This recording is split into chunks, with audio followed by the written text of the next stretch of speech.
Goeiemiddag. Nog 'n Angola memory.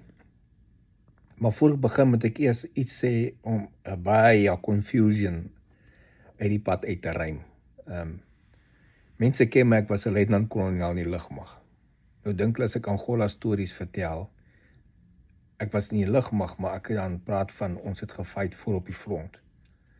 Ek was nie in die lugmag tydens operasie Hooper nie, ek was 'n MAG infantry. My diensplig begin by een saai MAG infantry, so toe ek aan tyd wat ek klaar met jails en ek gaan operasie Hooper toe was ek die peloton sergeant vir die ratel 81, so ek was in charge van so 8 ratel 81's, peloton sergeant vir hulle. So MAG infantry, daarna die oorlog toe ek teruggekom het, het ek eers nog so 3-4 maande in die army gewees, so skryf ek oorlogmag toe. Maar hierdie ene, soos ons aangemars het, is in plek en plek aangemars het, jy weet, het ons ammo trokke, ons het 2 wittingse gehad, wat agterop klomp mortierbomme opgehad het, alles in kaste.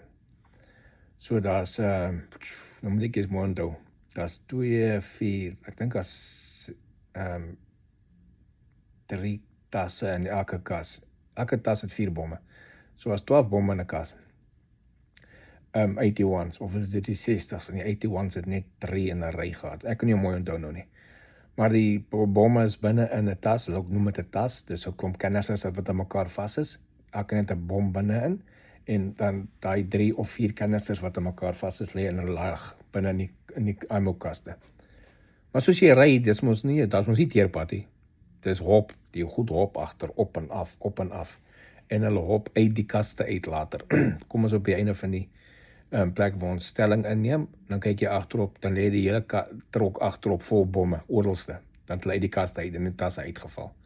So nou sê ek vir my 2 appies, die 2 drywer van die trokke en die klerk, hulle moet gaan en al die bomme terugsit in die tasse en terugsit in die kaste, want die bomme se ladings is ook aan hy, dit het ook afgeval, dan moet hulle terugsit, tot by 8 ladings op elke mortier sit, terugsit in die tas mooi toemaak en die ding terugsit in die kas toemaak.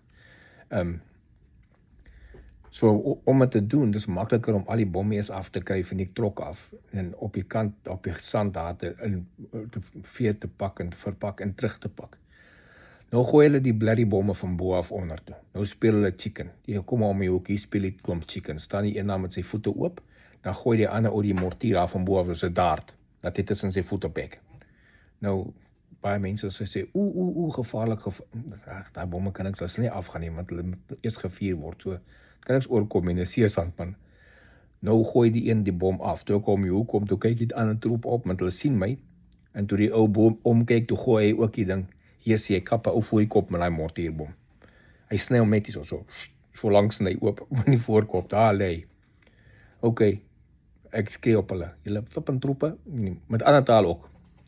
Nou moet hulle maatjie Sekerboeg toe vat. Nou vat hulle, dis net 'n sny, maar dis nie diep of iets nie. Maar hy sal moet steke kry. Nou vat hulle hierdie laite, hierdie klerk, dan dat die Sekerboeg ambulans toe. Hy staan nie ver van ons af nie, seker so, ek weet nie, 50 meter. Daar vat hulle hom. Toe hulle daar kom, toe hoor jy ook al die dokter hulle uit. Gee op hom steke, maak skoon, gee op hom steke. Hier gee die dokter eers vir hulle op, daarna, hulle moet met die sand, emmer wat sand het, van die vuur, nou om die aanloop ambulans eers so 2-3 laps maak, en toe moes hulle vir die dokter al sy waterkanne gaan volmaak, en toe kon hulle terugkom. Nou dis die tipe ding wat die troepe doen, as jy nie kyk nie, dan is die troepe mos stout. Doen hulle sulke droog wat hulle maak, as die instrukteurs nie kyk nie.